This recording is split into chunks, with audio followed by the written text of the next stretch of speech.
The upcoming iPhone 15 Pro and 15 Pro Max models are likely to receive new color options this year.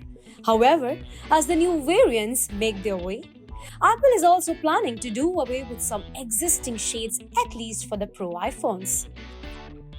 As per reports, the iPhone 15 Pro and iPhone 15 Pro Max will come with a new grey option to embrace the natural color of the more premium titanium build. This option will replace the gold iPhone Pro. There also might be a dark blue color for the titanium iPhone 15 Pro models instead of the deep purple option.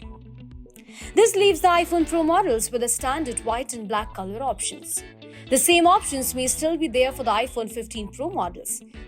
Generally, Apple chooses colors that complement the frame and the overall body. To enhance the sheen of stainless steel, Apple opts for muted colors for the Pro models.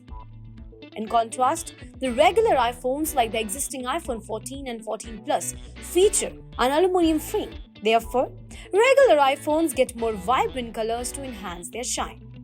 Apart from the new colors, the iPhone 15 Pro and iPhone 15 Pro Max are rumored to come with a new display tech. We are also certain that new iPhone 15 models will include a USB-C charging port. Apple already uses the USB-C charging solution on iPads. Apple is expected to launch the iPhone 15 smartphones on September 12.